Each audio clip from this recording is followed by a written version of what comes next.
I'm so sorry. I'm not used to these newfangled recorders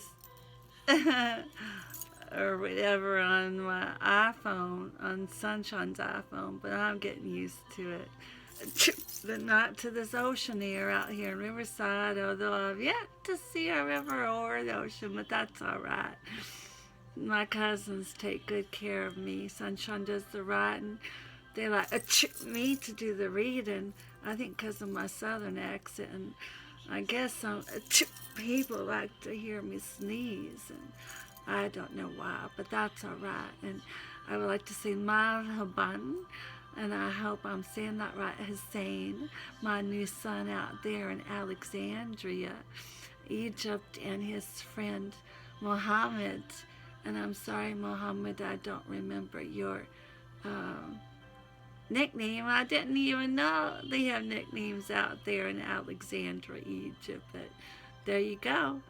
And thank you. I got your Facebook, and you're real sweet. But my sweetest out there is my new son, Hussein. I love you, Hussein. And I'm sure I would get to love you too, Muhammad. And your other friends that said hi to me yesterday on our, what do you call it? FaceTime, is that right? I'm not sure on my iPhone, but I'm going to read this poem real quickly before I go on too long and show off my pretty new antique earrings from the 1800s. Read this poem called Desperate for Help, updated with scripture, and now on YouTube. Praise God. All right, desperate for help. For help. So here's the thing, my sweet Jesus. You know what I've been going through forever, it seems, both physically and emotionally, yet again. I hope you know how much it means to me, though encourages and calms and strengthens me when I listen to songs about you, my sweet Jesus, and sing along and worship all the time, praying, crying. Well, with me, crying's a given, and memorizing your word. Women, in case you didn't know how to multitask. And as instructed, I write your words on my heart, address not necessarily included. I believe I'm on the right path you have set before me, you, my sweet Jesus, alone. Then suddenly, just 'cause someone supposedly in charge tells me, nope, I'm not doing what's right, even though I tried to tell him why I'm on this path, he says to me, take this detour, sister. Oh, and yes, study different scripture. To be honest, I don't quite understand. But if it helps, I promise I will spend time studying the book of Ephesians. And of course, if you say so, because you know so much about my day-to-day life, memorize the right scripture. Honestly, though, to my silly eyes, what you have basically ordered me to do has absolutely nothing to do with this path I've been on forever, for a decade now. You know, the one my sweet Jesus has set before me, and staying on this path and praying unceasingly forever. Guess what? My deepest prayers are being answered with the return of my sweet daughter. I'm just trying to follow his word, but I guess it doesn't matter that I'm being hurt. I don't just walk his path that he set before me long ago, even before I was even born, to take my time away from you, my sweet Jesus. I don't want to turn my attention again to television, even though I like certain series. It doesn't mean it will help me spiritually. Only spending as much time as is humanly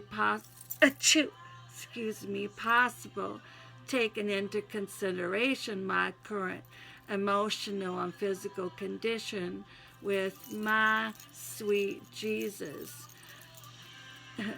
My sweet Jesus can give me the help I so desperately need.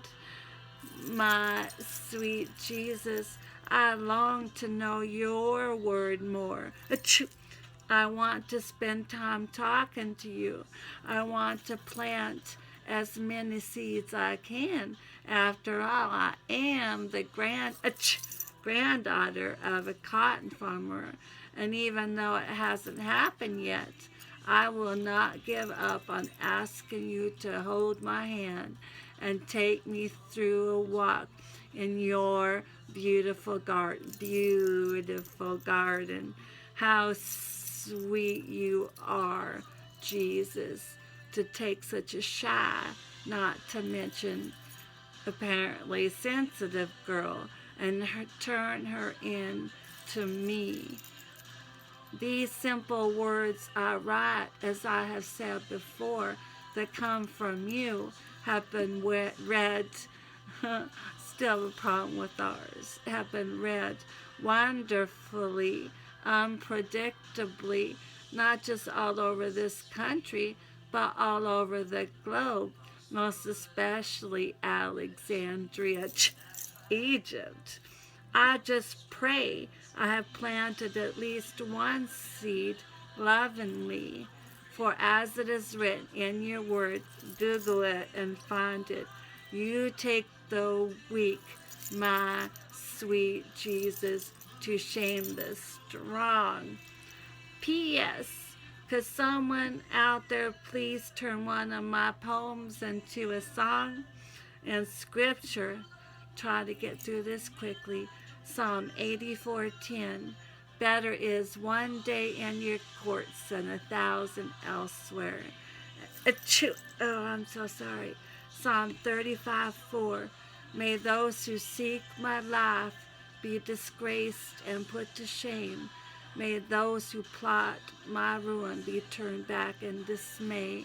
And I'm pretty sure David, before he was the king, was talking about his former friend, King Saul. Like I said, he was his friend, and then he just turned against him and tried to kill him. Psalm 34:18, my favorite scripture, one of my favorite scriptures.